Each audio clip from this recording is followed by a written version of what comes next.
Hey guys, it's just Gems. I wanted to take a moment to kind of point out some things that I gathered from this Jessica Reid interview with Tasha K. I listened to some of it, and the part that really is standing out are the lessons that can be learned from her story. She mentioned the first time that she was molested. She was 5 years old, and it was by her godbrother. And the godbrother was her mom's best friend's son. And they spent a lot of time together. She said that the godmother, kept her often, and the male was her son, and he was a teenager at the time. And again, she was 5, and he had her to touch on him and do different things to him. And he told her she would get in trouble if she didn't. And her being 5 and looking at him as some sort of an adult, she followed along and did what he told her to do. And she didn't tell anybody until they had moved from New York to South Carolina. And then she told her mom like 3 years later. She didn't remember her mom doing anything about it. She didn't remember it, anything coming of it. No police were called. She didn't think that her mom even told the godmother. Well, fast forward to when she was 15 and the situation happened with Charlemagne the God. Her mom sent her back to New York to her uncle. She sent her there. I'm not sure if it was a trip or what, if she wanted to return shortly thereafter she left. But her mom tells her, go see your godmother, the mother of the little boy, the mother of the teenager who had already assaulted her. Jessica Reid's mother tells her to go over there and to see her godmother. Didn't mention the assault, didn't consider that this baby may have some trauma along with the fact that she was molested by this boy. And so her mother tells her, go see her, she wants to see you, like nothing. So she goes to the lady's house, and she's scared and anxious and she took her little brother with her, she said. But she was anxious because she didn't know if the guy lived with her, if he was going to open the door, or if he was going to be there. And the mom let her in. The godmother let her in, and they sit down to talk, and she looks around, and there's pictures everywhere of the guy that molested her. So we look at that situation. And that situation, her being vulnerable as a child and being taken advantage of, nothing being done about it, I'm sure she carried that with her, and that projects a lot of times when people are molested or taken advantage of. There's something that emanates from them that shows maybe weakness or hurt. And predators can see that. It's like a light that's shining from them. And those predators, those wolves, can see that, and they come and pounce on that.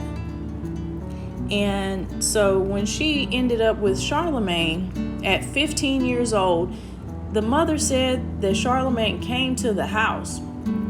So he came to the house and met the mother, and she said she trusted him, that he wouldn't let anything happen to her or whatever. But Charlemagne was in his 20s. That was a grown-ass man. This woman allowed a grown man in her home to come in and take her daughter, whisk her daughter away to some nighttime party. And then we see what happened to her daughter. Her daughter said that something was put in her drink. She drank it and woke up, and this man was having intercourse with her. This is what she's alleged. And a lot of evidence can back up. But we all know Charlemagne took a lesser charge, and he didn't deny that he was with this 15-year-old girl. But these type of things, both of these situations could have been avoided with good, strong parenting. Now, the girl's father had already passed away, so we can't place blame and say the father should have been there, because unfortunately he had passed on. And we don't know what the mother went through, if she's a victim of something herself, or if she was on anything, or she has any type of mental health issues. So I don't know her or what her situation was, but us as parents, we could look at these situations and try to keep our children away from them.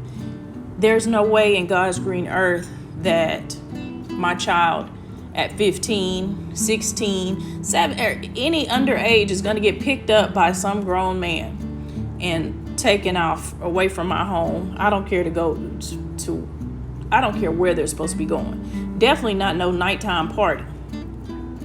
But also, you just have to be so cognizant of your children and who you're leaving them with. That's such a great setup. Somebody, your best friend, you know, as women, we may meet women at work or in the community that we befriend that have children, and we quickly want to bring our kids together. Oh, the kids can hang out while we hang out. We can chill, we can drink some wine or whatever it is, but the kids can all go play. Or in this case, you say, oh, well, her son's a teenager. He ain't worried about them kids. He's real good with a girl. He treats her real nice, because Jessica even said he would play G.I. Joe with her using his old toys or something, because her brothers played with her, so that's what she liked to do. So his ass would get down to the child's level and play with her. So I'm sure, you know, they looked at that, oh, he's so nice, he's so sweet with her, that's cute. And the mama proceeded to leave her child there with him on a daily basis with the family. As a 5-year-old girl. So you're not there as the parent watching, you're relying on his parent, which she might be off in her room, off in the bathroom, on the phone somewhere, and this 5-year-old is in there with a teenager doing all sorts of ungodly things. So as parents, we just have to be so protective. You only get one shot at this with each kid, and to protect them, protect their virginity. And you don't want to make it easy for the devil or for Satan, for demons, these people out here that are full of evil, that want to harm these kids, that want to steal their innocence. They come in all shapes, colors, ages. And even there's kids that are the same age as maybe 6 and 7 years old, but they've been messed with. Some of those kids will turn around and touch on another 6 or 7-year-old. You just can't let random kids that's not yours, that you're not raising, just stay the night or have a lot of access, alone access with your children. Because these things happen, and all you could do is cry afterward, or all you could do is get upset, or even call the police. But the damage is done, and then you have to repair a broken child. So I just want to implore all of the parents to take away from this situation, this Jessica Reid story that's going around.